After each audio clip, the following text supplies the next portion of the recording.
On July 4th, 2025, Kerr County, Texas was hit by a massive storm system that unleashed relentless rain across the region, triggering floods in central Texas that impacted communities far beyond the lone state. Welcome to the Real ResQ Podcast, where we are proud to be part of Vertical Magazine's Helicast Podcast Network, recording alongside the Hangar Z, the Helicopter Podcast, Valor Flight Crew, and the Vertical MRO Podcast. Real voices, real stories, and a real commitment to the professional excellence across our industry. You can check out all the shows at verticalhelicast.com. A huge thank you to our sponsors for making this episode possible. Axness, mission ready communication, robust, reliable, integrated. Check them out at axness.com. Onboard systems, hoist and winch. When lives are on the line, proven performance means everything. Go to hoist-winch.onboardsystems.com to learn more. Ready Bar. Your schedule doesn't stop, even when you're hungry. Ready Bar is the complete, nutritious meal that you can take anywhere. Check it out at getreadybar.com. And when you place your order, use the coupon code RESQ10 for 10% off. And if you want to help support this podcast even further, please check out the realresqstore.com and check out what we have for great swag. Now, coming up next, our guests join us to share some of their perspectives from conducting medevacs overseas, as well as responding close to home during the Kerrville floods. Please welcome members of the Texas National Guard's San Antonio Alamo DUSTOFF unit. My name is Jason Quinn. I am United States Coast Guard Rescue Swimmer number 500. These are my rescues and rescues from those of us that put our lives on the line every day so others may live. This is the Real ResQ Podcast.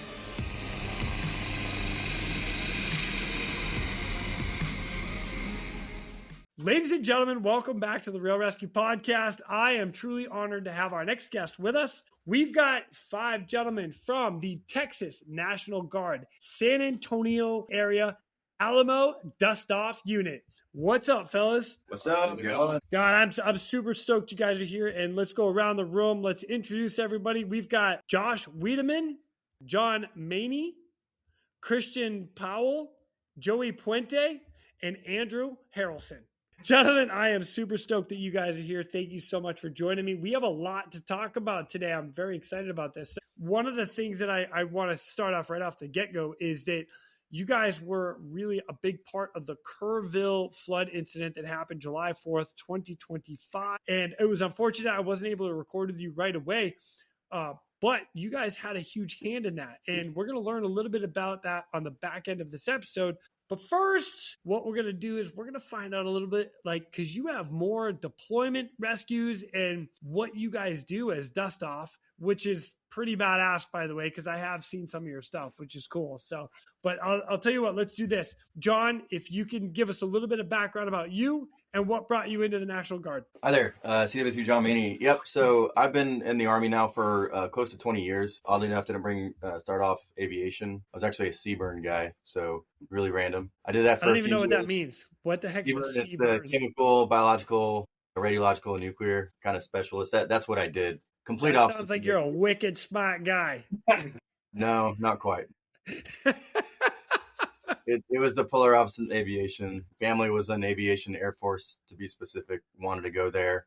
In the Army, I was able to get in years later and ended up in San Antonio. I grew up about 10 miles down the road from the support facility and didn't know it was there, and then got in and then been working there ever since. So, a little bit different path, but I'm here and happy where I am. So. That's awesome, man. All right, Josh, what about you? Yeah, so I've been in the Army National Guard for 18 years. Started out with the Indiana Army National Guard as an air traffic controller just for a couple years. Dropped a warrant officer packet in 2010. I got picked up to go to flight school. So flew with Indiana for quite some time, for about 10 years. Actually, more than that, probably about 12 years. And then as an instructor up there, I transferred down to Texas as an instructor, and then been here for another 5 years. A couple of deployments in there to Eastern Europe, to the Middle East, and then various stateside missions in there as well. Very nice. Right on. All right, Christian, how about you? So I've been in the Army National Guard for 9 years now. I've worked in EMS for a little over 10. So I was an advanced EMT before I went to basic training. And then I found my first job here in San Antonio in Bexar County District 7. So shout out to the boys if they're listening to this. Right on. So that's over the Northwest Bexar County here in San Antonio. So about 6 months after I started there, I deployed to Africa with a line unit and worked in an aid station over there. We worked in the Horn of Africa, did some cool missions over there. And then when I came back, I was able to come over to the DUSTOFF and go through the flight medic pipeline. And then immediately after that, went to Iraq, Syria, where I was mostly in Syria for that year. And then life's been good since then. Dude, that's awesome, man. Right on. Well, thank you. And let's see, Joey. So, kind of the older guy here in the group.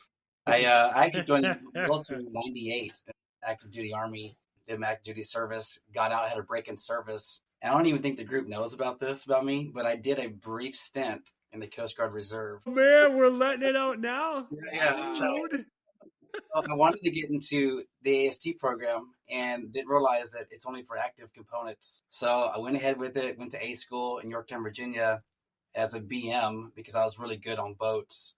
And went to station South Padre Island for 2 years with a small boat station to do search and rescue. So that's kind of got me into this whole scenario. And so I was like, okay, the Coast Guard was not for me. And plus I couldn't fly. And so I got back in the infantry, deployed to Afghanistan, got injured on a fast rope out of a Black Hawk. And then the medical side's always kind of intrigued me. I was a volunteer firefighter, became an EMT, worked up to my paramedic. And then the goal was to become become a medic in the Army, and somehow I became a crew chief, and I've stayed there ever since. And deployed with Josh to Kosovo, did a few stateside Task Force 1 rescues, and deployed with these guys to Iraq, Syria a few years ago, and here we are. So I've had quite the journey in my military career, but I knew this group didn't know about the Coast Guard thing, so I thought I'd bring it in here real quick. It was a lot of fun. I think you might be the only person I know right now, legitimately, that went from Army to Coast Guard and back to the Army. I don't think there's anyone else. Everybody I know is, I don't know why I didn't come to the Coast Guard way sooner. I'm never going back. You're an anomaly, dude. Oh, that's hilarious, man. Right on. Well, thanks. And Andrew, what about you? Well, Staff Sergeant Harrelson. I've been in the Texas Army National Guard for just over 20 years now. I've done all 4 major deployments with the medevac out of San Antonio. The first one as a mechanic, and the last 3 as a air crew member, as a crew chief. I've been flying since 2011, and I've been the unit's lead crew chief and medic flight instructor for the last 8 years. Nice. Okay. Yeah, so 4 overseas deployments, probably 3 dozen stateside deployments, plus a month trip down to El Salvador on a humanitarian mission. Had a lot of great opportunities, gone a lot of different places, done a lot of crazy things. Man, that's awesome. So you're the guy that I need to give a compliment to your other boys? Like you're the one teaching them? Only if they're doing good things. If they're okay. I mean, I maybe I won't. Maybe I'll just be like, well, there was that time. No, I'm just everything I saw was awesome.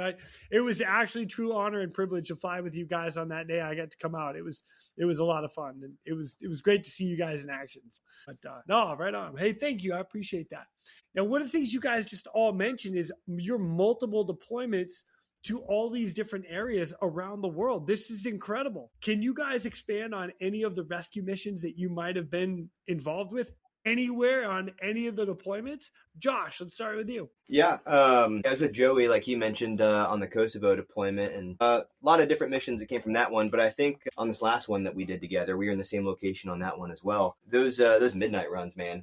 Those were exciting. So out of a dead sleep, you know how it is. Midnight, 1 a.m., radio goes off with the medevac alarm, essentially. We don't say those words 3 times in a row, just so you know. Then, taking off across the desert for, a 4-hour adventure with very poor visibility. no cultural lighting out there, no electricity in a lot of parts of the Middle East, as it turns out. Yeah, you're flying into a black hole over here. It's weird. Yeah, and for the medevac, when you compare aviation units in the Army, it is a little bit different in the medevac, where we don't always have that 72-hour mission planning process that we have the advantage of. You get a grid coordinate, hopefully some satellite imagery, and you figure out where you're going. Now, the last one, we had a lot of hard stand, known locations, but there were a number of missions where, it wasn't, you don't know what that LZ is going to look like until you're either on site or maybe you get some really good imagery right before you launch. Yeah, combine all those together and you got a fun-filled adventure with plenty of adrenaline. I imagine. You guys are all flying on night vision goggles when you're doing all this stuff, right? Yes, sir, we are. Okay. Do you know the version you're using right now? Is the Envis 9s or? It's Envis 6s, and I think green. Yeah, we've got 6s and 8s in there too. Yeah, Nice.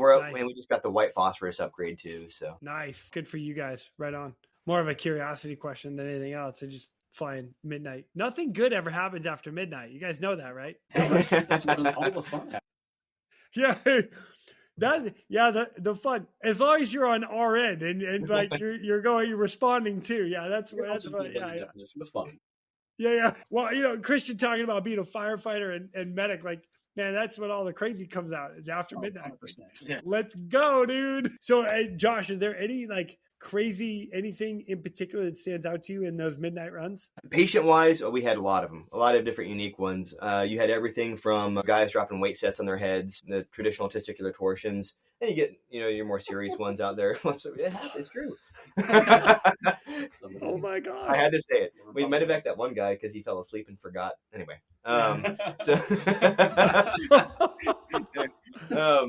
So on the medic side, Christian's definitely the guy to talk to about those scenarios. We're just kind of like observing passively from the front, listening to the radio. It's fascinating. There was one dude that ate a Tide Pod too. Yeah, that was. Oh my God.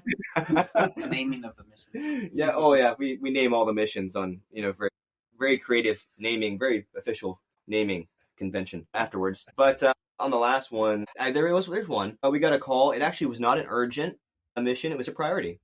So we had a couple hours to get this one done, but it was in the area we were in. We had to go to the embassy and pick up a soldier that had suffered. I even forget what the injury was, partially because we never got this patient. But on the way in, I transitioned from one air traffic control agency to another.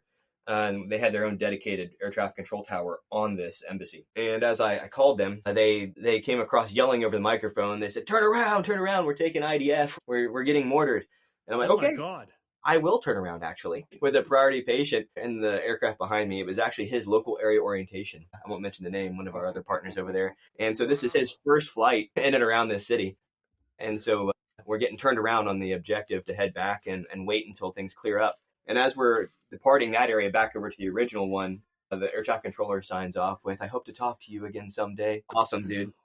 Oh my gosh. And everyone was okay. Like it was something that happened pretty frequently downtown in that area. So, but eventually we sent another aircraft out once that was all cleared up, got the patient, got him to safety. But yeah, that was maybe a more exciting one right after we first got in the country. Holy smoke, dude. Oh yeah, you guys are just gonna have to keep going with all these stories because I'm gonna take them all. Oh my goodness.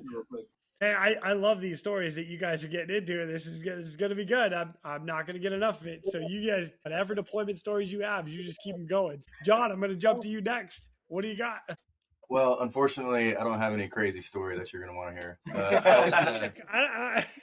It doesn't need to be crazy. It just needs to stand out to you. Yeah. No, I was at a site that was very centrally located, and we would be the ones that would kind of just transport the patients from one area to the other. Kind of we were the central part of a spoke of a bicycle wheel, really. So we did a lot of the mundane runs. Now they were all through the night and stuff, but I think you'd have to go back to the previous deployments before that to really hear the POIs, point of injury type of ones. Story about trying to find the location to drop off that one guy. Well, yeah. So, okay. Yeah, we could do this. Story. Yeah. Okay. So yeah, again, this is in the middle of the night, and we were launched, and I think it must have been urgent because it was happening very rapidly. We didn't know that we were very familiar with going into the one site we thought we were going into, no problem, pretty standard. But at the last minute, short final, they changed the LZ on us, and we had no idea where the heck it was. no idea. The only thing we knew about going to that site is we couldn't fly over this one particular area. And it turned out before we found the site, we flew over that one particular area about, I don't know, a dozen times. It was a very high profile. It was one of those things, don't do it. You're going to get in trouble. It's going to go up your chain of command. And we did it. We couldn't find where we were going. We should have landed, but we didn't. Almost, yeah, it was pretty spicy. We were pretty close to each other. A lot of us were inside. Everything that you're not supposed to be doing, we were doing, especially in the middle of the night. It was dark. But we eventually found it. It took about 15, 20 minutes. We had Baghdad. We had the international airport telling us where to go. The ATC, they're like, no, sir, I think it's back over there, a quarter mile. Just keep flying in that direction. And we were just like, man, these guys are really nice. Yeah. They asked the tower if the tower knew where we were supposed to go, and said, yeah, it's about a mile east of here, which when you're looking for a parking lot a mile east of an airport, there's a lot of them. So, we spent a lot of time. Oh my gosh. Yeah, we spent a bunch of time. It was I don't know. It was sometimes in the middle of the morning, and yeah, it was in the middle of a city that we couldn't determine what was going on. But we found it and we landed, and we got it done. Actually, when we landed, we had never been before, but it's kind of like landing in a garbage dump. There was so much trash around. We thought we were going to blow stuff up into our rotor system, but we ended up landing and everyone converged and we figured it out. But yeah, that was pretty wild. Wow, man. I will tell you, being over here in the desert, I've been here for a little while, and the areas that I've landed at, yeah, there is trash everywhere. Like, it is ridiculous. So to come into a landing and you're like, yeah, there's trash everywhere. Oh, yeah, everywhere. You're like, yeah. Yeah, no, I see it all the time. I'm like, man, little plastic bags or bottles or whatever rolling around. You're like, oh my God. Yeah, it's wild. It's things you don't even consider. And I was the safety officer, well, still am, but was on deployment. And yeah, but people going into LZs, established LZs, there was still stuff all over the place that people were actually flying in and kind of hitting. So it's a thing that people don't think about, but there's trash everywhere. Yeah. Yeah. Again, my own kind of curiosity, I haven't been in the situation that you guys have flown in. So when you're landing in like a debris area with a ton of stuff like that, did you guys ever have any issues with stuff like rolling into the intakes at all? Like, I get the rotor blades maybe hitting something or deferring something, maybe putting a little this, a little that, but anything getting sucked into the intakes? I haven't had any intake issues, but I definitely turned one of the aluminum space blankets into confetti. Yeah, came off of the end of the rotor disc in Afghanistan. Yeah, it's more or less the main rotor is what's going to make contact with that stuff. It's drawing more air and disturbing things and rotating. So. Yeah, and it's a thing. Like it happened there. It's happened just here at stateside coming in, and people have things unsecured or tents, static displays or whatever. Yeah. It's happened multiple times. That flipped over trampolines during hoists. Yep.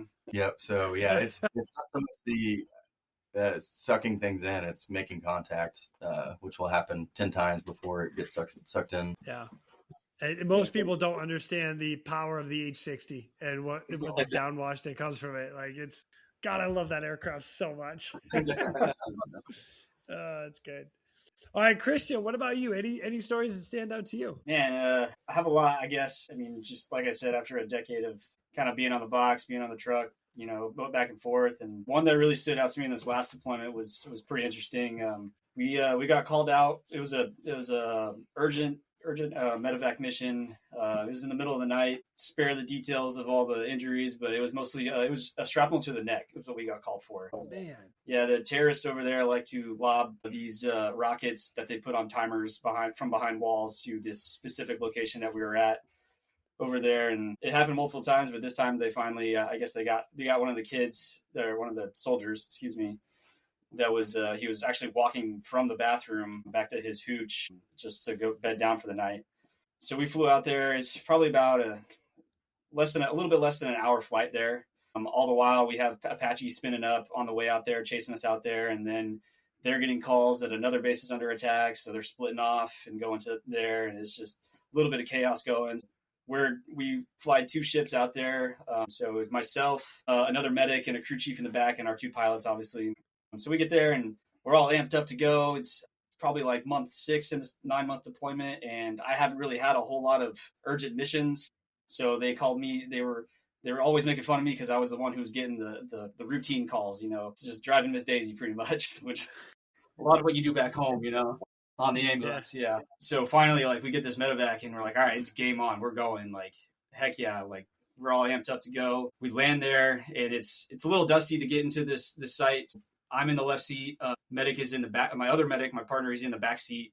And so I'm looking out the window. I finally land the aircraft. All right, light dust, cool. All right, you're on the ground. And I look back, and my medic is completely gone. I'm like, wait a second. Where's he at? So he had already untethered and sprinted out of the aircraft. Yeah, he left me. Yeah, I get off, I untether as fast as I can, and then so I get out, I sprint to find the ground medic there, and my partner flight medic is talking to the PA who has this patient, because there is a roll run located at this area, but now it's a POI mission, and so they've got this kid on a litter. She's telling him her story, and then the medic comes and tells me, he's like, hey, here's a TCCC card. We gave him this medication, and then he's good to go. I was like, what do you mean he's good to go? So I walked over and looked at him, and all he had was 2 pieces of tegaderm on each side of his neck, and he was awake and breathing. Wow. And it was a little blood pulled in the tegaderms. Like, so I was like, all right, well, I lifted up his blanket, no other injuries. Cool. He's set. Let's go. Grabbed 4 other soldiers, and then we beat feet back to the helicopter and load them up, and we get in the air. And so I do my reassessment, look at him again, talking to me. And so I have a pair of David Clark's with a headset. And so I hook him up to our ICS. I was like, hey man, what's going on? And he's like, well, I'm doing okay. My jaw hurts. I was like, okay. So I reassess his injuries. He has a through and through shrapnel wound from right to left or left to right. I couldn't make heads or tails of which way it went. Oh my good Lord. Yeah. So I was like, all right. So I gave him some more pain meds, hooked him up to the monitor. And then we were on our merry way back to the roll 2. Which was another hour-ish flight, and no changes in status. At one point, my partner medic, he's been cycling blood pressures the whole time. He's a little antsy, and he's like, he sees the blood pressure that he doesn't like. He's like, and then he starts slapping the crew chief. He's like, hey, get the blood. I was like, wait a second, we don't need blood right now. It's fine. We can continue mission. Like, we can continue on. So getting to the roll 2, we were co-located with this roll 2 forward surgical team. So I had really good rapport with the docs there, knew the trauma surgeon really well, anesthetist really well too. So I showed up, I gave him the patient, gave him a report, and then they're like, okay, thank you. And a couple hours later, it was the next morning, they come up to me and he's like, Powell, you couldn't have brought us anything better? Apparently the only thing they found on this guy was 2 lacerated vessels, like nothing more. So this dude was the luckiest SOB I've ever met. Just wow, no doubt. Damn. He needed cold hard steel, like now.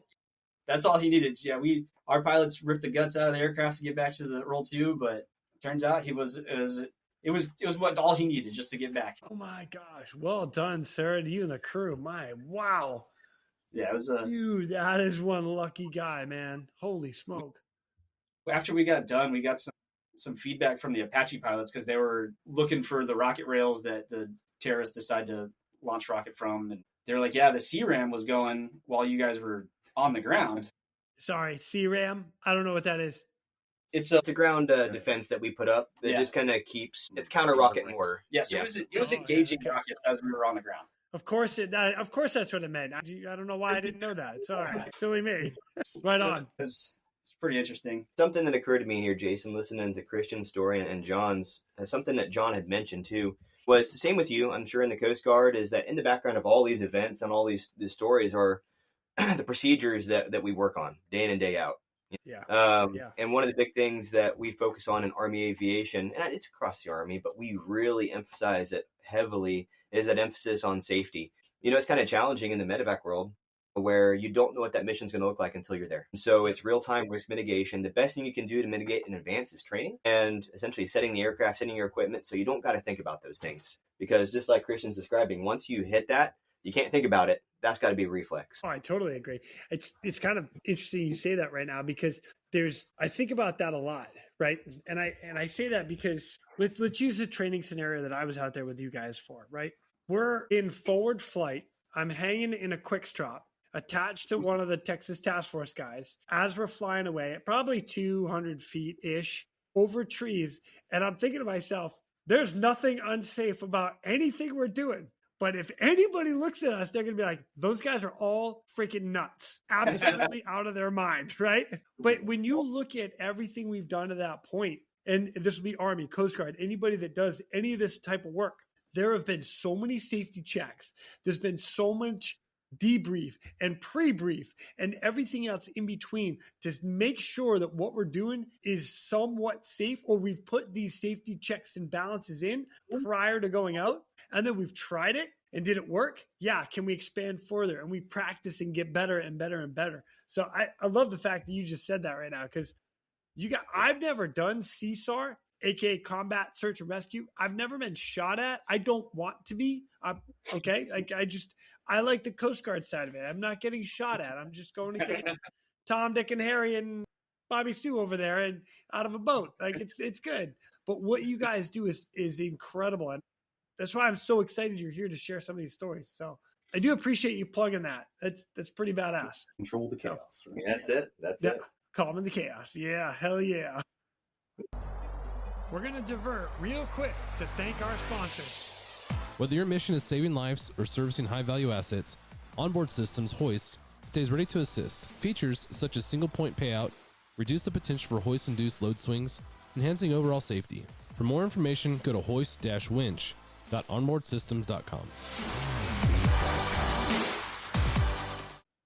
Yeah. All right, Joey, I'm going to bounce to you now, man. What's something that stands out to you? Well, on our last deployment, I was with Josh. We were kind of in an area where a lot of, we didn't actually have any type of hoist rescues or anything like that, but we would fly, and we had some pretty juicy missions throughout my time in Iraq, and it was just like getting those calls and just getting to a place we got to do and get back, and us as crew chiefs, once these patients are in the aircraft, we got to know some type of medical side of the house, because that's our job is medevac is get the patient to a higher level of medical care as efficient as we can. So we picked up some pretty good stuff in Iraq, but back to a prior deployment, and we were deployed to Kosovo, and as the medevac there, like, we weren't just the medevac for U.S. forces, we were medevac for, bunch of NATO countries, the Turkish Khoi, Norwegians. I think that we had the Spanish, the Portuguese there. Yeah, it was multiple different nations in Kosovo. So, and then they had sectors of Kosovo that they would go out and actually patrol, because the U.S. forces kind of were more like a partner, with Kosovo. And so we had a call one time, and everything that probably could have gone, I wouldn't say wrong, was happening. So we get a call for a Turkish soldier who had a gunshot, a gunshot wound to his leg. And so here we are, we're getting going. And about the same time, we lost communications with that ground unit. And so they thought, okay, we'll just light a fire when you guys come to this fire. That's where we're going to be at. And so they lit trash and tires, and we could see them off in the distance. All right, well, there they are. And so, and they're at the very top of, I wouldn't say a pinnacle, but the top of a mountain, like way, way up there. So we come in, we drop the medic off kind of low, and we're like fanning this fire, and so we're like, all right, maybe we shouldn't come in that low next time, which made it difficult, because now we're doing a hoist at a very high altitude. So we dropped the medic off. They and when you guys talk, so my rub with this whole mission is that I came off shift 2 minutes prior to this whole thing kicking off. I had just come off shift, and of course they get this mission. It's like one of those things. I'm always getting on these missions where I'm like, I'm not volunteer from. I'm just happen to be there, like every time. And so I'm like, all right, let's roll. So I'm not sure what it sounded like at the talk, but we're in the aircraft and drop the medic down. So then we got to go recover Kennedy.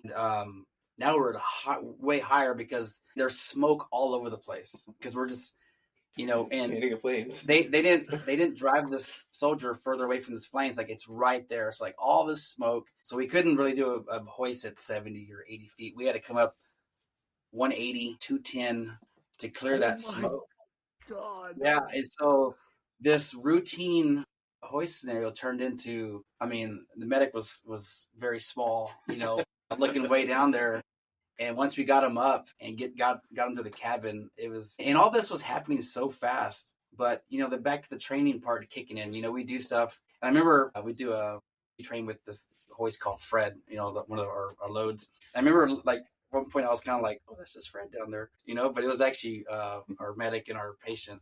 But once you got into the aircraft, it was just a lot of that stuff kind of kicked in, and like the staying calm, like, hey, I got this. I'm with good pods up front. But we'd never trained with smoke and black smoke all over the place, And so I just elevated that hoist rescue a little bit more, And that's what I got, I mean, as far as, our stuff in Iraq was pretty much like we landed somewhere and we'd get a patient and take off, and so middle of the night, flying, like you said, in a hostile environment. But that Kosovo rescue, hoist rescue is so when we do stuff, we talk about training. I revert back to it all the time, like, how do you train that? And right. No comms with the ground guys. Like we had zero comms with those guys, so we had to like come in and just be like, all right, and that was what we always tried to establish comms with the ground crews. But that day, these guys we didn't have any comms with those guys at all, So I'm sure it's kind of like, I don't know if you guys, the Coast Guard, I guess you guys reach out to the captains on the boats, kind of same scenario, but for the most part, 10 feet. What's funny about that? That's if they have a radio. Like sometimes the radios are gone and done. Either they're in the water and now they're in a life raft, or the radios have shorted out because the boat's flooding or whatever. It's just, sometimes there are no comms and it sucks. So Joey had brought up, I had actually gone to the talk as soon as y'all launched on that Kosovo one.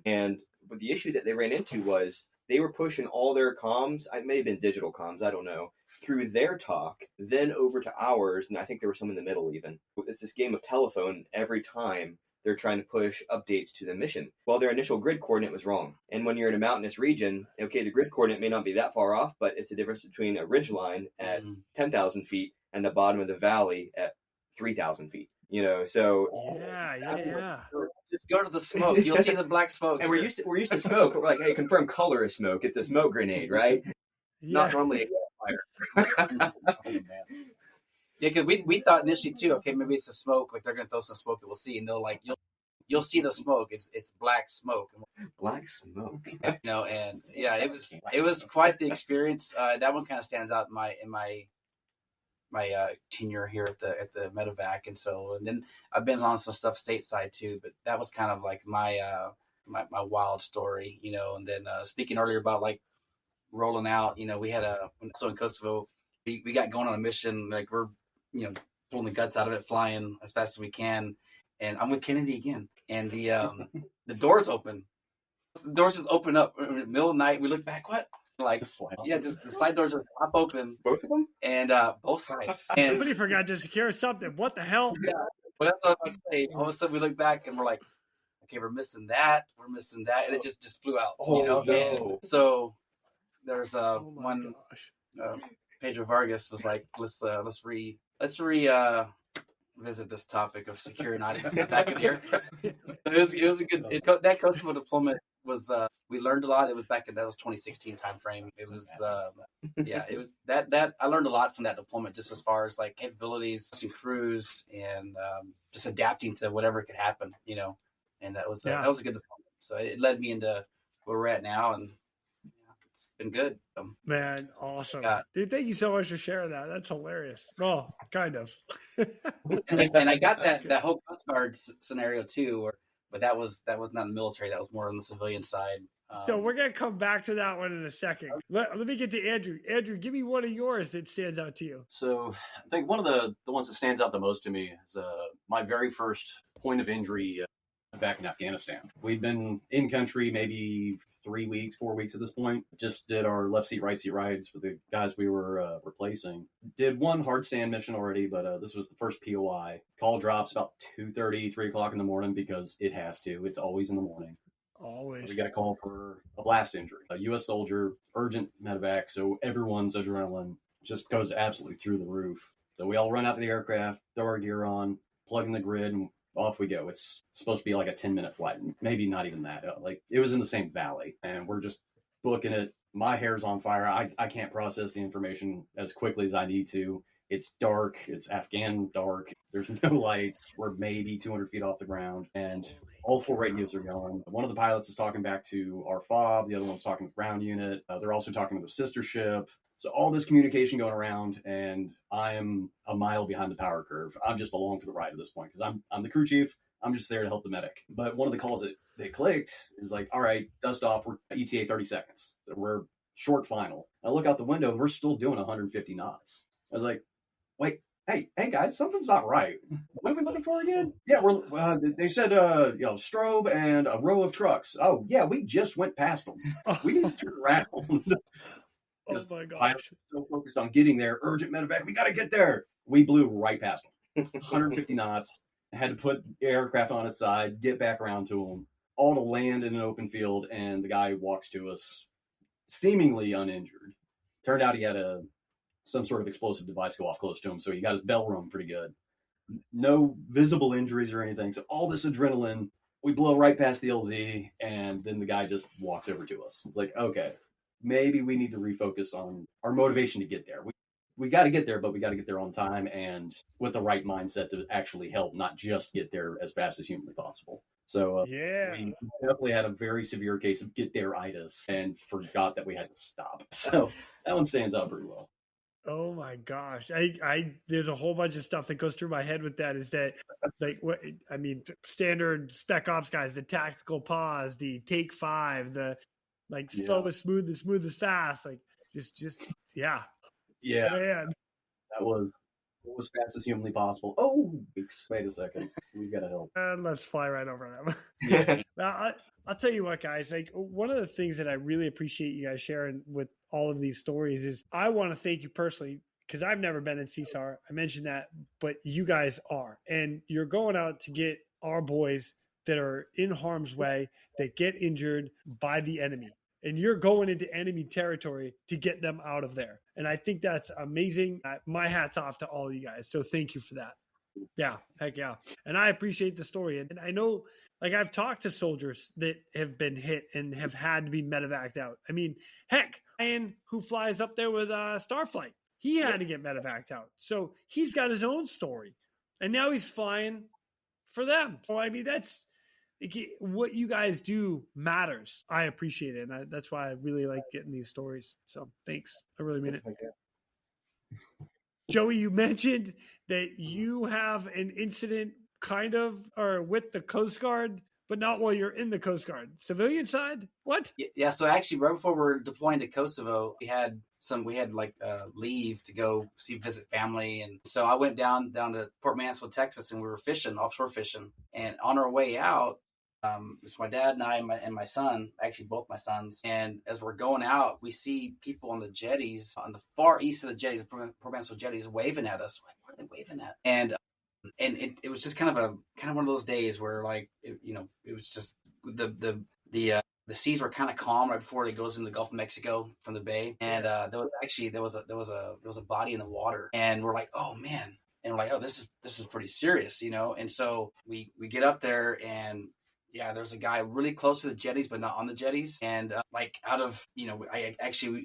initiate the channel 16, for an emergency, call, Sector Corpus Christi or all stations, like all net, hey, any station on net, whatever, this is our location. Phones don't work out there. And I actually got out of the water. I got a jacket on, got out of the water and got this individual up onto the jetty where the rocks were, and there were some other civilians there. And they helped me get this guy on the water while my dad and my kids were in the boat. And I was just telling my dad to call a Coast Guard and get, any type of emergency service out there. They actually sent an airlife aircraft out there, but they could not land to the jetties. And so actually I started performing medical aid on this guy. He was kind of already perforating through the lungs, and so, but you know what? Try to give as much medical attention until a higher level of care gets there.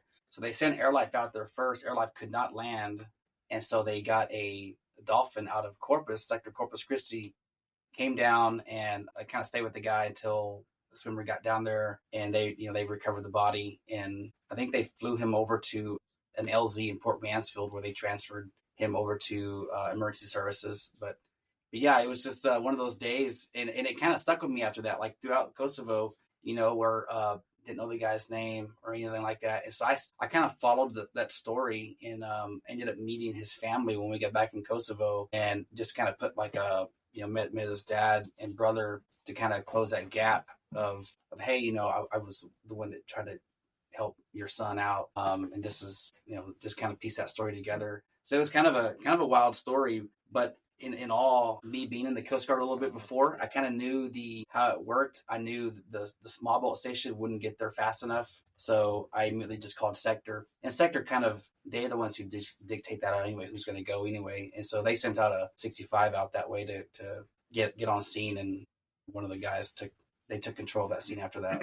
So, but the coordination of that was, I kind of already knew how to coordinate the comm side of everything, just by no cell phones, just through all the boat, what channel to go to and get those services out there pretty quick.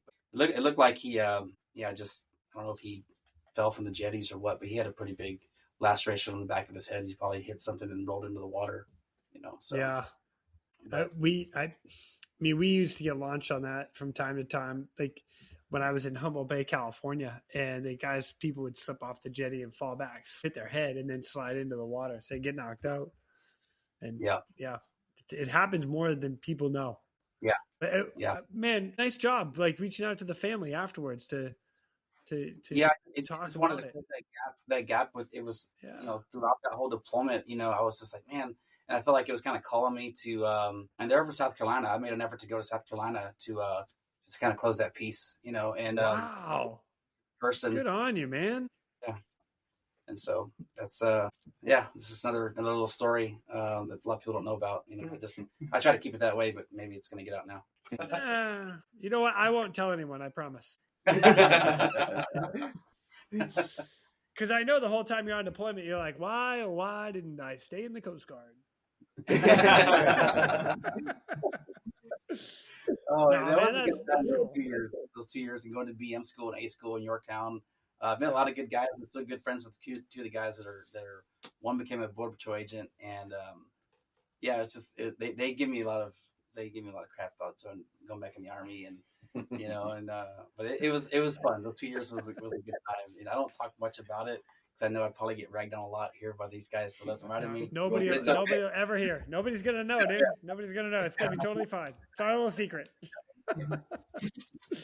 Man, this is awesome. You guys, I'm stoked to hear you guys and the stories that you guys have been deployed now and what you do. Question: how often do you guys all train together? On the Army side, we often say green suit side, we're out there consistently multiple times a week doing flight training. And then you combine that with monthly, bi-monthly training events with external partners, specifically Texas Task Force 1. And we also have a lot of crossover with the Texas Forest Service for the Bambi bucket operations that we provide to them, or water bucket operations. For any like wildfires out through Texas. We actually do quite a bit of wildfire support from this unit too. So we try to get out there and do consistent bucket drops, practice drops, work with Texas Forest Service, other aviation entities that end up working fires. And those extend into the weekends sometimes, but throughout the week, you're putting up probably like 8 flights a day consistently throughout the week, Tuesdays, Wednesdays, Thursdays. Oh my gosh.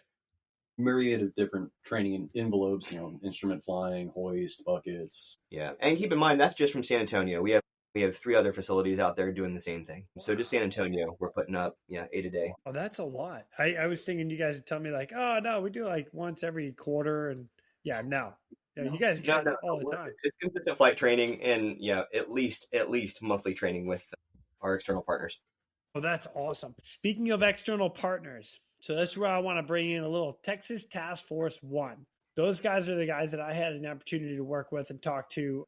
Shout out to every one of them. I mean, my goodness, from Brett to Trevor to DJ to Brian, like all of them, super good guys. How did you guys, or how does that training look for you guys when they show up? Because when I was there, it was, you guys had a little bit of brief. It was like, hey, here's the gear, here's the equipment, and okay, you guys are going to go here, you're going to sit here, and then boom, now all of a sudden they're riding the hook and being the ground guy, I'll use that term, or the guy on the hook, the rescueman, to go in and get everybody. How is that all set up with you guys?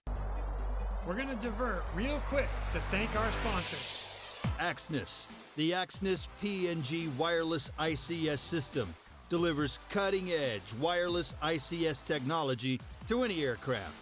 As a fully integrated system, or as a carry-on, carry-off mobile base station, the PNG wireless system is the right solution for any mission. So by virtue of us all having our day jobs, if you will, when we get to our training opportunity, we really need to have done a lot of our homework prior to that. So I work with Brett in the weeks leading up to each of these events, and he'll publish what we call the event action plan, the EAP.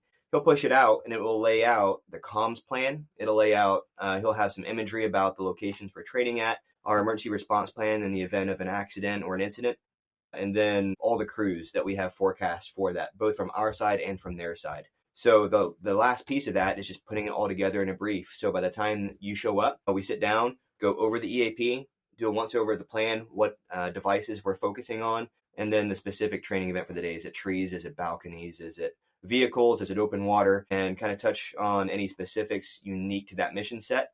And from there, you get to training. So we try to do a lot of that leading up to the event, not just that day. Man, that's awesome. It was very impressive to me to sit there and watch the two organizations come together. And the other thing that's interesting to me is like even Texas Task Force, they're coming from different fire stations and units around the area. And then they collaborate together for that. And then they're flying with you guys. And they never know like who's going to be on with you guys. And you would never know who's going to show up there. So to have that camaraderie between the two agencies is phenomenal. It gets impressive. So I'm sure AJ, he probably has a lot better sight picture on how that looked in the years prior to. But across the National Guard, Texas does a phenomenal job of it. There's other states out there that do similar mission sets. In Indiana, we had a team that was similar, a lot smaller, but the helicopter aquatic rescue team up there. In all these National Guard states, it is kind of a unique mission set when you combine those civilian rescue swimmers through their task force or through their municipality, depending on the state, and that Army National Guard state. And I mean, they started cracking the nut on that maybe 20 years ago with those agreements and making sure it was above board. And the Army's adopted that too through all our SOPs and regulations now to kind of incorporate those civilian entities on military aircraft. So definitely a unique mission set with unique challenges, but definitely a unique resource as well. And AJ can maybe talk about kind of how that developed here. Well, that was all pre-established before I started flying, but it was still in its relatively young stages. Really, the biggest hurdle the Army had was getting hoist operators up to the experience level where we could actually transition from the combat style hoist, where our main focus is time on target and getting off the X and getting out of danger, to the more delicate, more surgical hoisting of, picking something off. That's a good term to use. And the complications that come with that. I know we briefly talked earlier about the rotor wash of the 60. Now, anything under 50 feet, I mean, we're putting off a lot of wind. So we had to go from combat style hoist, where it's 25, 30 feet, get there quick, to, well, if we have people on a truck in a river, well, we don't want to blow them off into the water, so we have to go higher, which takes much more training to be precise at. And that's taken years to refine on the Army side of getting that experience. And I think right now we're the healthiest on hoist operators I've ever seen. So we are. Oh, that's awesome. Really well right now. And we continue to kind of work some of those things in. I'm sure in the Coast Guard the same way. Every time we do, especially, trying to do open water hoist in a Lima without any sort of hover hold, that's exciting. Yeah. So we learn something and bring up new, different techniques, every time we do that, and crosstalk with, our Coast Guard brethren and other entities that do that more than we do, and try to refine our processes. Every one of these training events, that's the biggest thing for me, is every time we do one of those training events, trying to talk to the folks that know the most about that specific mission set and applying those lessons learned to try to get, because we have 25 rescuers, right? Rescue swimmers. And we've got a whole bunch of air crew across all the airframes. Trying to keep every one of those crew members exposed to all the variety of mission sets you might encounter, that can be somewhat challenging. So each training event is very focused and very deliberate on how we tackle it. Yeah, and from a hoist operator standpoint, I try to, like when we do the training in Austin, when I had you and the swimmer on the hook, I try to go in the trees myself so that I'm on the hook, so that I get to experience what it's like as a hoist operator to be the guy on the ground and seeing the complications of, like, if you pull somebody out of the trees fast, what it could do to the person on the hooks. I try to put myself in those situations a lot personally, just to know what it's like to be the guy on the ground, getting pulled up through. Sometimes that could be a nice large slice of humble pie. Yeah. And the other side of the hook. And so it makes that hoist mission or evolution a lot more ginger, bringing people up and trying to find areas to bring them up through, and moving an aircraft back just at the right time to get them out of an area and just to get them to safety. Because it does help out a lot when as a hoist operator to know what it's like to be on the hook under, multiple branches and limbs and stuff. Yeah, for sure. And like as a hoist operator, when you're looking down, especially at like 100 feet, and you don't see the branch that all of a sudden they're in between and you're going to split them, like that turns into a bad day for the rescuer and the survivor. Like that's so, I know like so I've been on both sides, right? So being in the tree and the first thing that Brian looks at me says, "Hey, make sure you're not on the opposite side of the branch as me." Roger that. And then same thing for you guys up top. It's you're clicking the wheel on the pendant and just like nice and easy until you see they're clear, and then let's go. So I get it. I get both, man. That's solid. And I'll even throw a little kudos to all the pilots too, because the higher you go, the farther that reference is away, and it's a pain in the neck to hold that steady hover. And without hover hold, good night, man. We could probably talk somebody and upgrade you. Well, funny, we're in that process right now, and we've got the first few. Oh, so we already talked to them. This is amazing. Yeah, we're starting to get the ones with hover hold, and we're getting that capability, and that's my big project this year is figuring out how to integrate some of the new technology into what we're doing here. But yeah, up to this point, Lima's and then combined night vision goggle hoist on that too. Man, that's a lot of fun. Oh my gosh, yeah. And so we have quite a few Army aircrew members that are mission capable for our overseas mission. We take a very good hard look at our initial mission approval process for these stateside missions when it comes to search and rescue, because it is, like we said before, it is surgical and it is less than ideal conditions. So you're doing all of that, night vision, poor weather, and trying to get someone out of a tree at the same time. You want your experienced, capable crews on that for sure. Yeah. Which is interesting because like you said, you have to get enough training to do it. And then the experience comes in. So how much training have you had? Have you had the experience to try it? Everybody, you got to start somewhere. So exactly, you got to get it, man. So let me do this. I appreciate that little like background side of it, because I want to get into Kerrville now. You guys have done a ton of work in and around the state at multiple disasters and or incidents that have happened. And like all of you guys have responded to something. So there's been, over the last several years, we've been on a variety of them. So I was in Hurricane Florence when I was with Indiana. Okay. I was with their heart team then. Shout out to Chris Baker up in South Bend. He was our lead rescuer on that. So he actually was on a boat team on Florence though. And then every year, pretty consistently, we've got quite a bit of flooding that happens across Texas. All of us have done hurricanes. Some of the busiest hoist events are just the consistent rain showers over Houston, it seems like inevitably. And I know I've worked with everyone in this room on various flood events just throughout the years. So some big events, some that we never see on the news, but yeah. Well, that's why I'm here. Okay. So now let's bring us into Kerrville. You guys, I know that Texas Task Force 1 and Texas as a whole, we're starting to send people and assets out to the Kerrville area because they knew a weather system was coming in. At what point are you guys inserted into all this? That's a great question. And I know you talked to DJ a little bit about this too, and he gave some of the background on their side about it.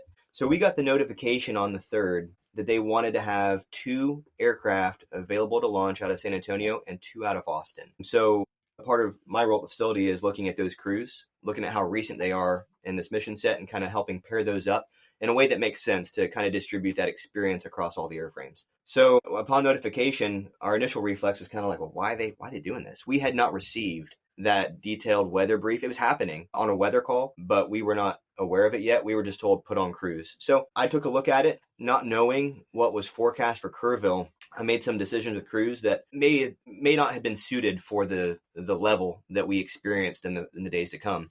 But I mean, they were safe, they were experienced, but I might have leveled those a little bit differently in hindsight. So once we get that, we blast out through our text chats, hey, who's available? What names do we have as options? Because we're dealing with a part full-time force and a part-time force. So looking at the options, who's available and who can take different roles, we put them on a dry erase board by position to fill both airframes. And then once I have those, I work with Brett Dixon and with DJ Walker, and we pair up the rescue swimmers from there. So the initial ask was 2 from San Antonio, 2 from Austin.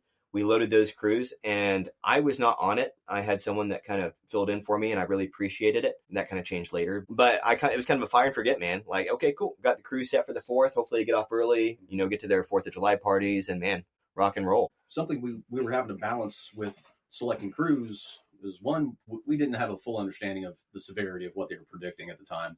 But we had also just come off of fire missions, a week and a half before that. If that, yeah. And we were busy all through the summer, so trying to rotate crews through, especially the backseaters, to make sure I'm not burning crews out. Because, I can't have them on state active duty for fires and floods for 3 months at a time, because that'll just really throw off home life. So trying to factor that in while also building the experience level of who needs to be on what crew. It was a very dynamic planning process for this for that event. Okay, so now the weather hits. Then what? Yeah.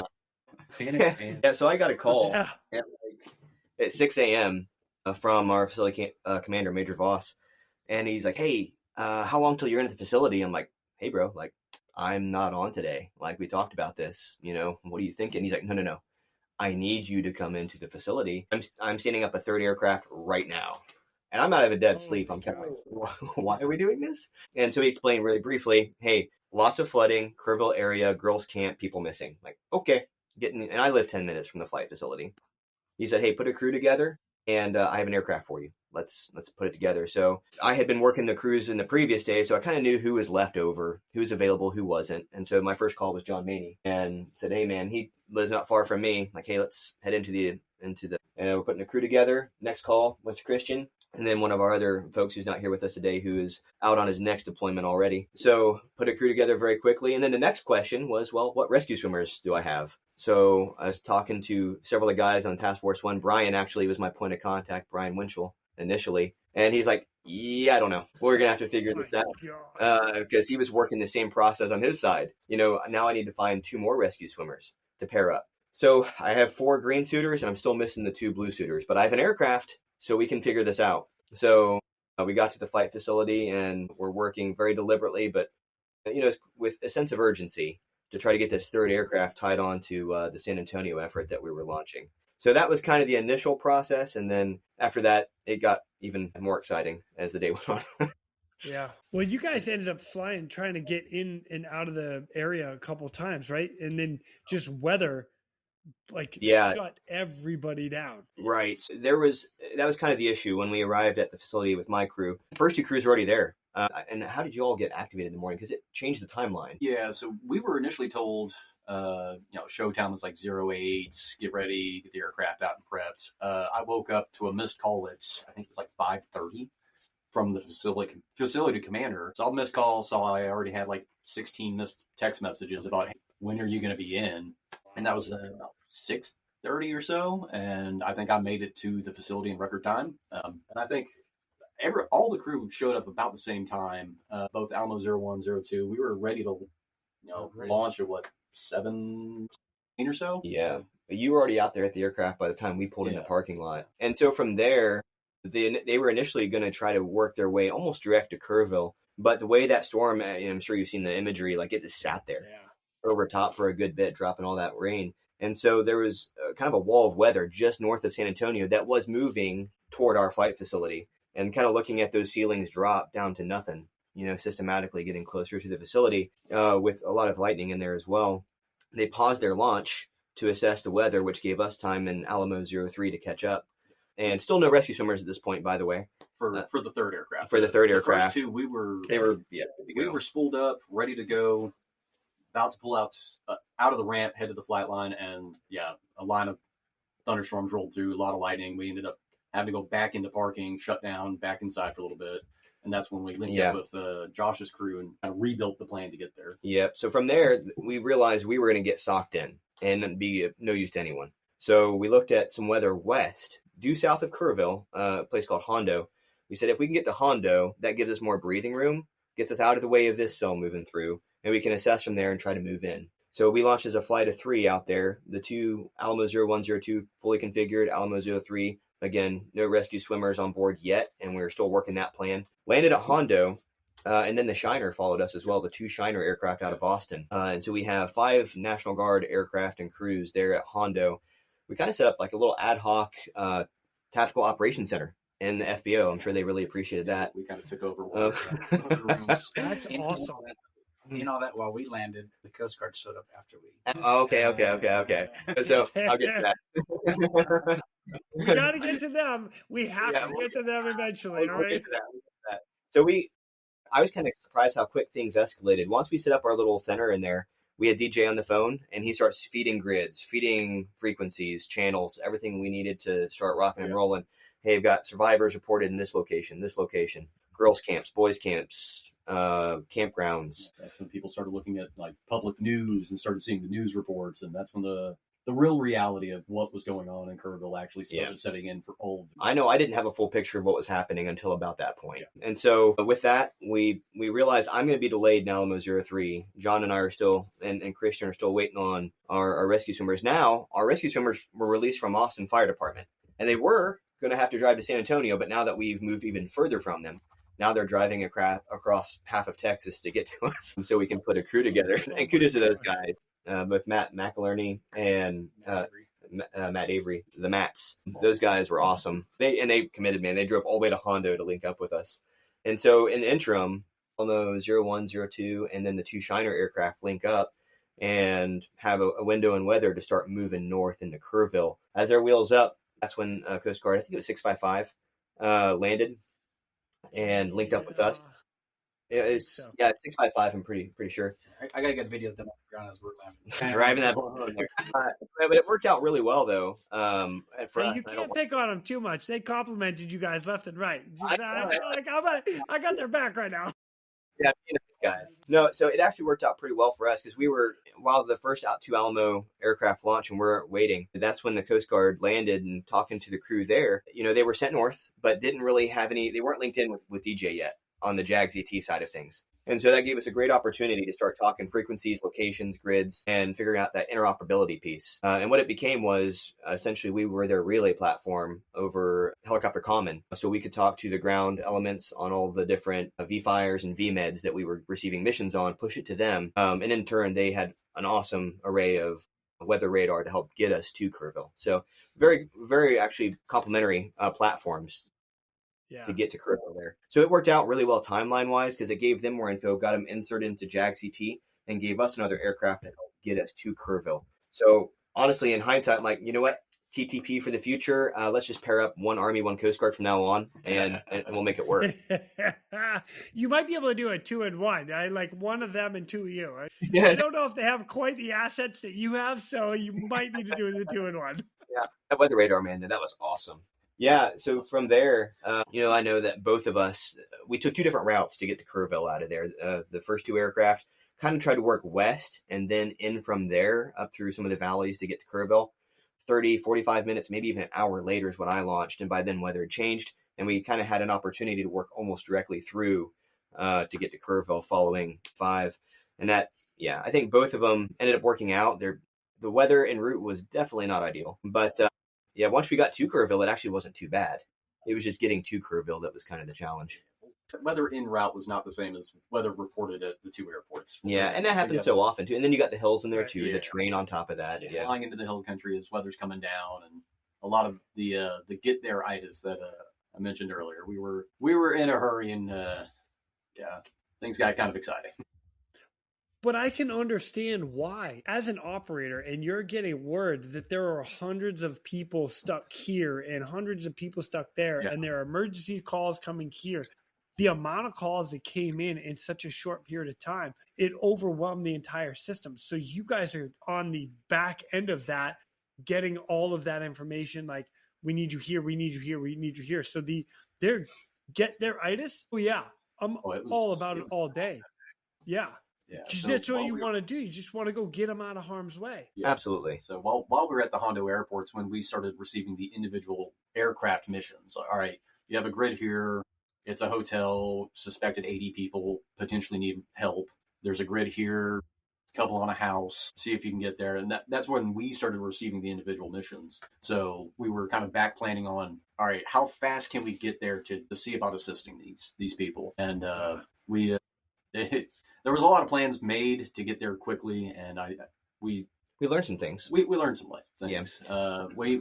Alamo 0102, we ended up taking off as a flight of 4 with the 2 Austin helicopters and flying a flight of 4 in low terrain, low clouds. We probably should have made different decisions on the way we got there, but it worked out in the end. We had a few significant emotional events, but we got there safe. Which is all that really matters. Like in the end, everybody's trying to do this safely. Like there's no question about it, right? So Yeah, absolutely. when you guys get on scene, is there like, are you guys all going to multiple landing zones? Is that based on each helicopter's spot? And I only know, so here's what I know from like just hearing from the other stories, right?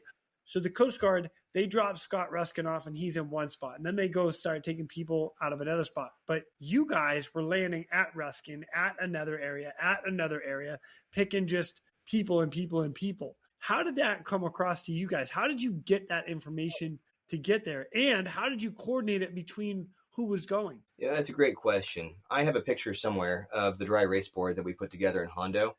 It had all the grids, and Joe's got it too. And I mean, we had something like 7, 8 locations initially. Like it got to be a lot more than that. And so one of those things that the JAG CT does, and I don't know if it was Brian or DJ at the time that was, and I think DJ had just done it over. Yeah. Is he has his resources and he has his pilots in command direct contact to him. So he's reaching out to me. He's like, hey, ready to launch? Yes, I'm ready to launch. Okay, go to this grid, do this thing. So he has that overall site picture for what area he wants you at. So I got initially signed to a missing female who was, I believe she was in a mobile home that was missing. And so we had been planning on going there. And right before launch, he said, actually scratch that. Here's a grid coordinate. It's Camp Mystic. And here's the situation on the ground. And obviously Camp Mystic became pretty well known later. At that time, I wasn't aware of what it was. And so he then viewed my Alamo 03 and 655 as a single entity. Hey, you guys go to 2 aircraft to the same location. All right, Alamo 01, 02, here's your respective missions. So he drives a lot of that. Now, for anyone that was on Camp Mystic, there are about 30 opportunities for landing zones around that area. And once you get there, you find the one where you fit if you're in a 60, and you assess from there. That is real-time, decision-making, risk mitigation. And from there, it's just aircrew figuring out what works. Our initial one was next to the tennis courts, archery. It was an archery place. Yeah, it was the archery range. Yeah. Right before. Yeah. And then, and 655 Guard aircraft, they were still a little bit heavy. I didn't realize how much fuel those guys could take. That was crazy. When they take that much fuel, it does limit their power just based on the aircraft itself. So they can't get into the fight until they burn it off. And that was the issue initially. Yeah. So they loitered for a little bit. And I remember talking to Ian, I think they had kind of stood off at another kind of clear area where they could see what was going on, turned off no fuel, and then they moved in there too.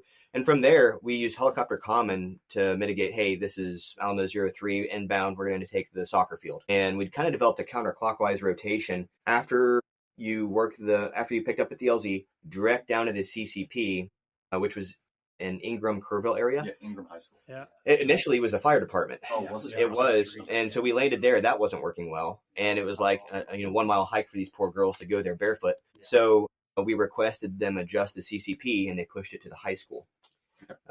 So, and then after that, it was easy. Off of the LZs, direct to the CCP, and then recon the river back up to the camp, which kind of kept inbound and outbound traffic separated. So that was a big piece of it.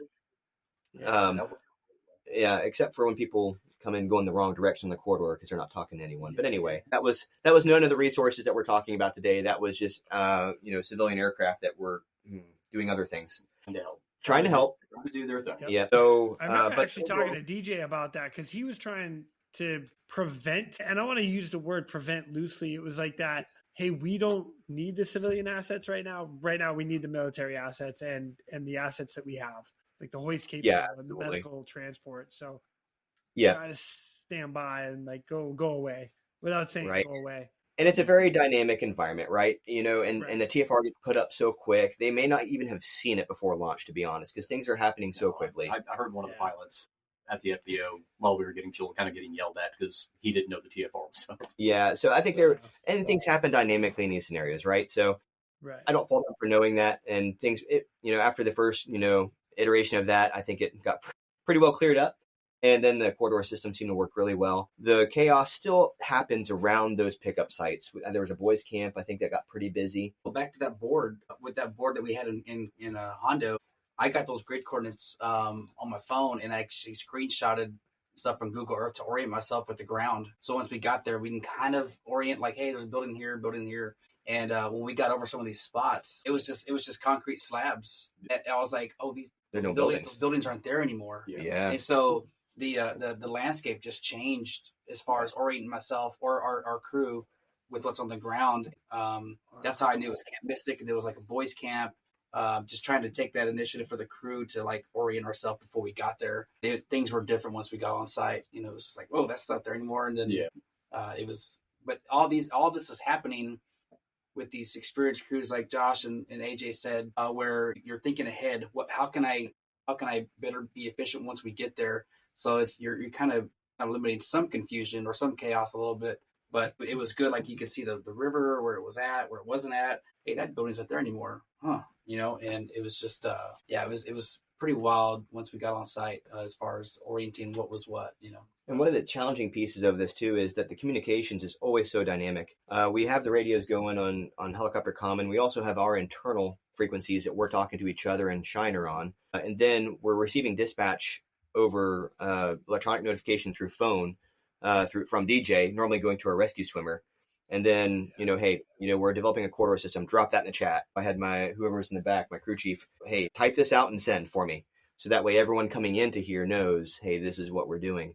And then, the communications bit is always a challenge. But one of the big, I think, mitigators of that, and I heard it with Brian and DJ on here as well, is that SARX that we do. It was SARX 2.0 last year. It was the same players. And we do that purposely when we're doing SARX, is try to amass forces in the same vicinity and figure out, how do we mitigate this? How do you figure out and bring order to that chaos to get the people, to solve the problem, as DJ says. That's awesome. I have not been to your SARX, the Texas SARX. I really, really, really, really, really want to go. And I really want to attend, not only as just an observer, but to try to integrate into a couple things that you guys do for the training side, because it's unreal.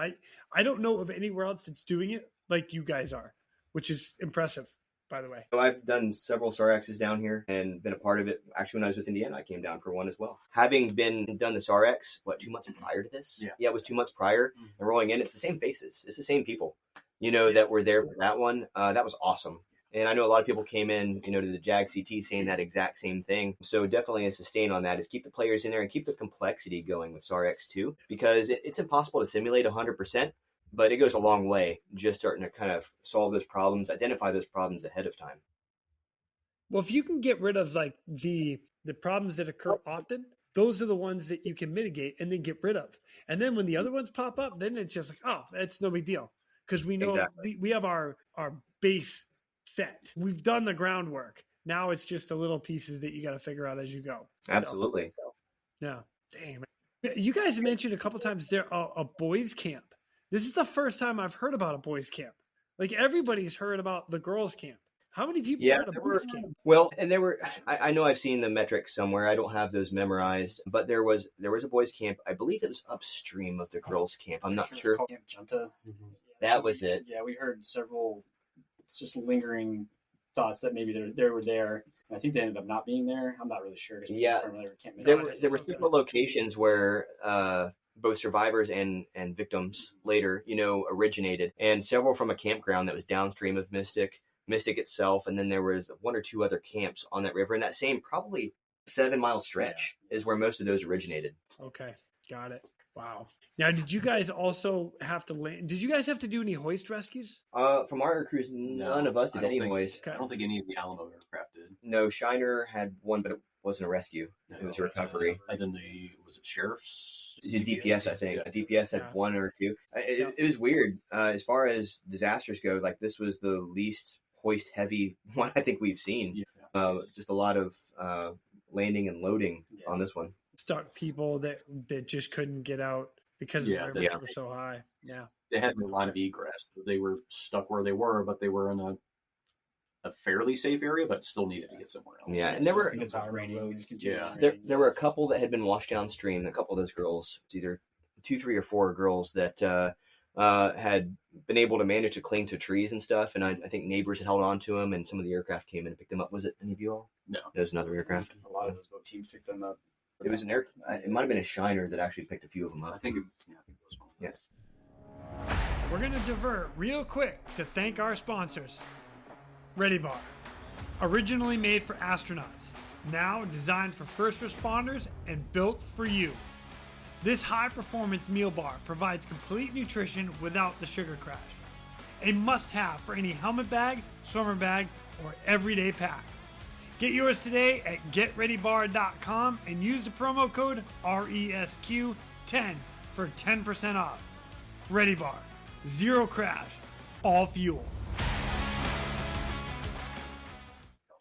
Yeah. I'll tell you, when you guys start talking about like the amount of like aircrafts and assets that were out there, like I knew, but when you start talking about what you guys did as well and adding to that package, my goodness, the amount of people you guys were loading in and out. I know the Coast Guard got credit for what they got credit for, and my hat's off to them for what they did. But you guys were moving a lot of people. Like when you're taking 8, 10, 12, 15 people per load, that's a lot. And that's per aircraft. When you're talking 5 aircrafts that are taking, let's just go round numbers. I like easy numbers, right? 5 aircrafts taking 10 people per load.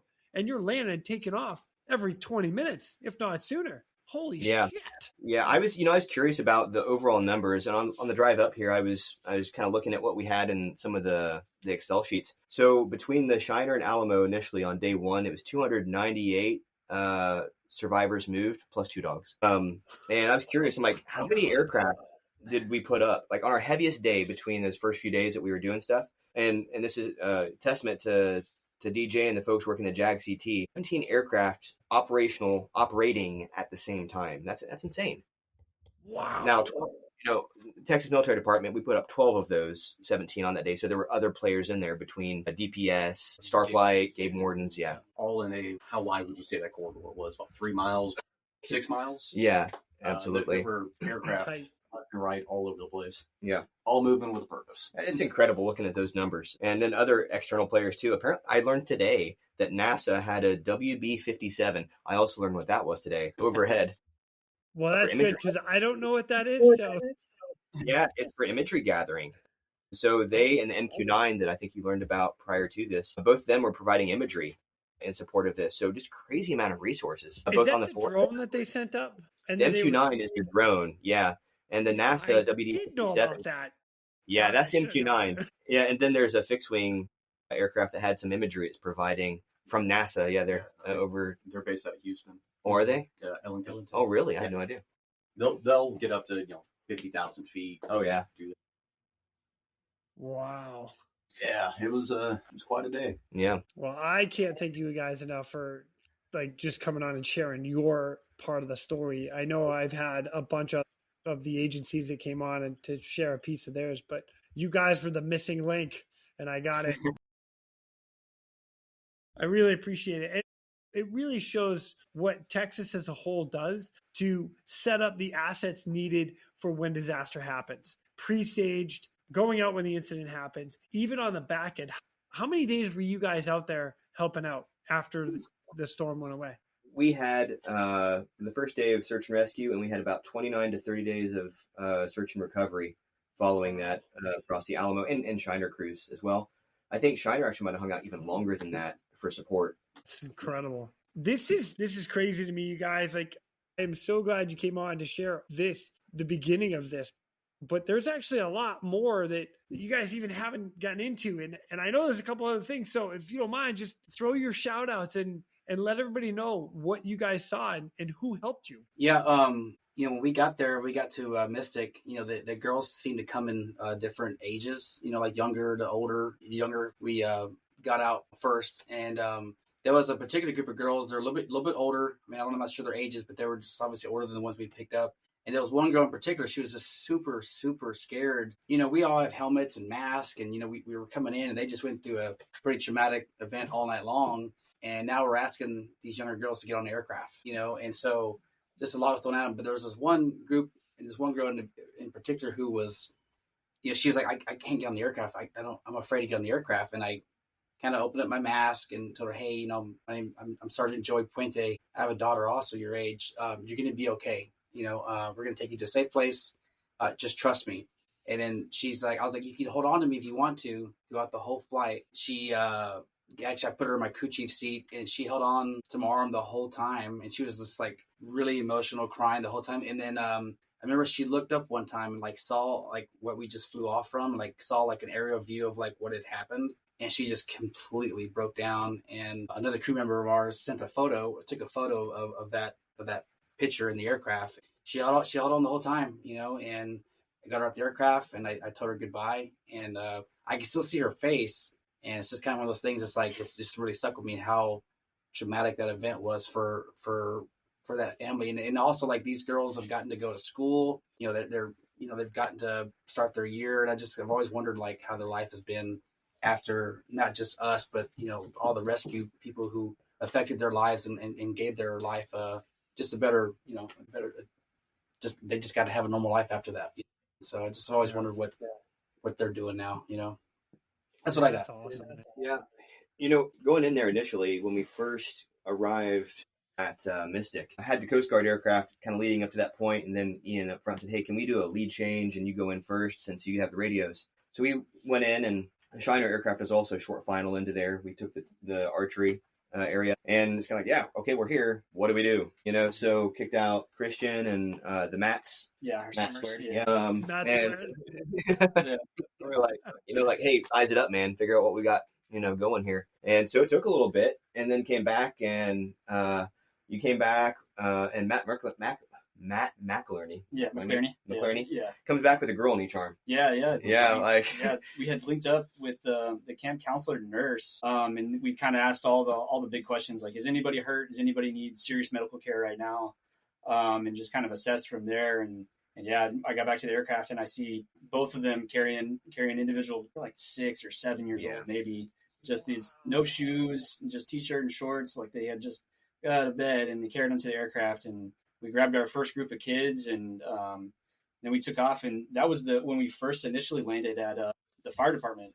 We landed behind it, and it got a little hectic behind there because we were trying to figure out who's going to pick these girls up and like how are they getting to the CCP and all this stuff. And they make them walk. Yeah, they're like, they're going to walk. And we're like, no. So the shout out to the volunteer fire department that was there. They finally got all their trucks up. And so we started loading them up. And then I was like, we got to get out of here quick because also Shiner was coming in. We were getting all kinds of, we're running out of space. It's one helipad. Yeah. Like I said, we have all these aircraft. This is not going to work. You know, that's when we had the CCP location. We had a lot of options after that. Yeah. And then we made our second, third turn, and then we started seeing them lined up. And then we finally saw Scott Ruskin, and we were like, thank you.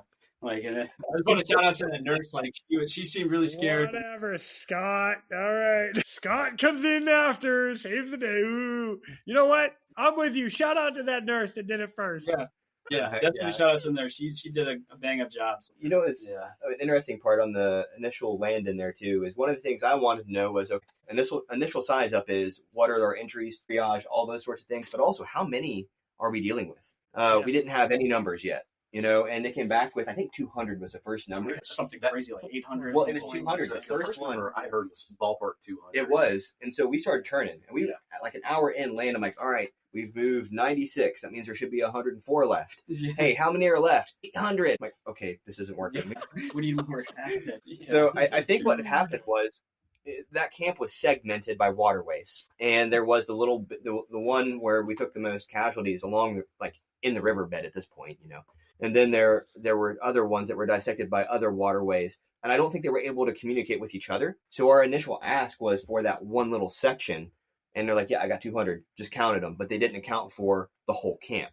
What we were looking for was a full camp number. I think there was a lot of miscommunication initially because the number grew systematically with each turn until we finally, I think it topped around 800 was the highest number I saw. Still the same. I mean, when you start hearing that number, like, I'm so thankful for you guys, and I am so thankful for the H60 that can hold it and has the power to rip it and go. Yeah. Holy cow. Yeah, we've talked since, you know, talking to Brett and to DJ about, is there a way to incorporate, we have Chinooks with the Texas Army National Guard. And you think a 60 will haul a lot. You would have had to land once, maybe twice. maybe twice. So we actually are looking at integration there and how that looks. Yeah, that's awesome. And I know you guys had one more National Guard agency that came down. Is that right? The Arkansas folks, yeah. So they brought 460s down, and funny enough, we deployed them just on this last go round. Yeah, half the guys there were people I already knew. Yeah, yeah. We've been all together overseas. So that's kind of cool to see them. Shout out to Arkansas. Nice. I like that. I like that a lot. You guys, I cannot thank you enough for coming on and sharing this. I have one last question that I like to end it all with, and I like to get a piece of advice. And what we can do is you can you drop it at whether it's like an overall based on all of your training and all your experience, deployments in Kerrville, or if you want to navigate it to just one area, I'm all about it. So I'll leave it open to you, but just a piece of advice that you guys could pass on to everybody else in case they run into something that you've seen. So Josh, let's start with you. Yeah, great question. And kind of touching at all levels of this, starting at the crew level and on up. Whatever entity, whatever team you're a part of, make your training events count. That's every training flight. That's every large scale training event that you have. That's your chance to make those small mistakes, police it up, make it better. Don't save it for the actual event. So yeah, from the crew level to our JAG CT level and above, take advantage of those and get as many people exposure to it as you can when they're ready. Nice. John. Yeah, just from a broad scale, establishing relationships as different agencies. There was a lot of agencies that came down during Kerrville and other events too. And just having connections and knowing how things work and having relationships helps a lot and bringing order to the chaos in these situations. So. Beautiful. Christian. Yeah, something I tell my paramedics at work all the time is, just be ready to show up and be ready to work, no matter what it is. It could be the 3 a.m. frequent flyer that you picked up 6 times a day, or onto this Kerrville-sized disaster. It's, no matter what, show up and be ready to work because you're going to save somebody's life one day. No, that's good. Joey. When it's wheels up, it's a real world. Whether you're training or overseas, it's wheels off the ground. It's real world. It's real. Yeah, that's a fact and a half right there. Jeez. Hey, Andrew, what do you got? Finish it off. Not touching on anything else that these guys have said, but you have to master your emotions. Kerrville, especially for my crew. I had a 6-month-old daughter at home. My other backseater just found out he was about to be a father, dealing with kids, the excitement of getting there. We have to be part of the solution. We have to get there to help. In these kinds of situations, you have to put your emotions on the back burner and just focus on the issues at hand. Solve one problem at a time. Do the best you can to be part of the solution and not part of a problem. That's all. Right on. I like that too. Emotions, the emotional side of it is something I don't think I talk about enough on this podcast or in general. Just trying to put your emotions in check and not make an emotional decision, make a logical decision. So I'll piggyback off that a little bit.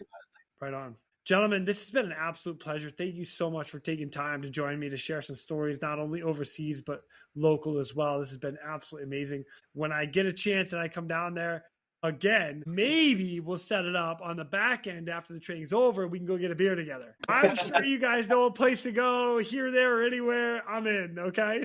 All right, do it. Let's set it up. I love it. I'll see you guys later. Thank you again. And with that, ladies and gentlemen, we are out of here. Go! Now, it's time for me to pull chocks and take off. But before I go, I'm always looking for the memorable rescues that people have done.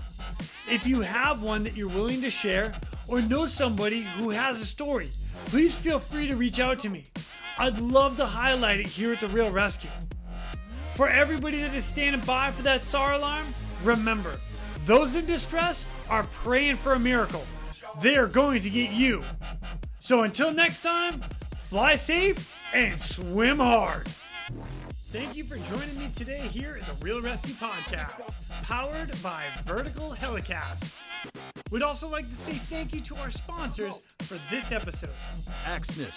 The Axnis PNG wireless ICS system delivers cutting-edge wireless ICS technology to any aircraft as a fully integrated system or as a carry-on, carry-off mobile base station. The PNG wireless system is the right solution for any mission. Whether your mission is saving lives or servicing high-value assets, Onboard Systems Hoist stays ready to assist. Features such as single-point payout, reduce the potential for hoist-induced load swings, enhancing overall safety. For more information, go to hoist-winch.onboardsystems.com. And Ready Bar, originally made for astronauts, now designed for first responders and built for you. This high-performance meal bar provides complete nutrition without the sugar crash. A must-have for any helmet bag, swimmer bag, or everyday pack. Get yours today at getreadybar.com and use the promo code RESQ10 for 10% off. Ready Bar, zero crash, all fuel.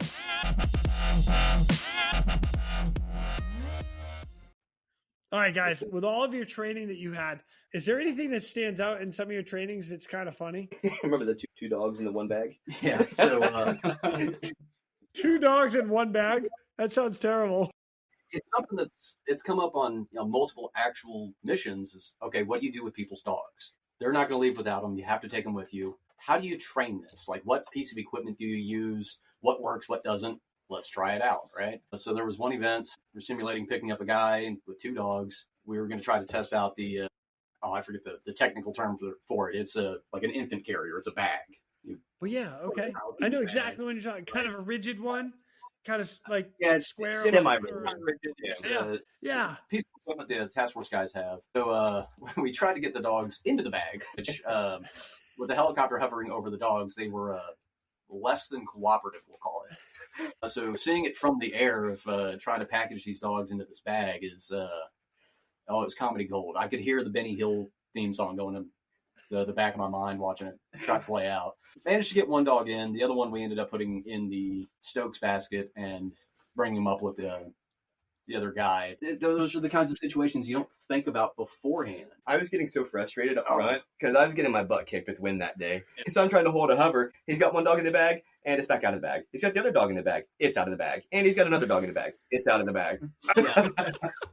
So it was a lot of fun trying to get it to work. You then finally get them to the aircraft. The one in the bag stayed in the bag. That worked perfectly.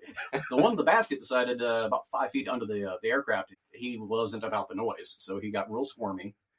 Got him into the aircraft, got the door closed, and the second that door clicked, the dog was out of the basket and under the back seat in the aircraft, up against the back wall. And he stayed there until we tried him out. He did not want to leave the aircraft. He found a safe space. God. That's awesome. Man, I appreciate you guys sharing that. Right on.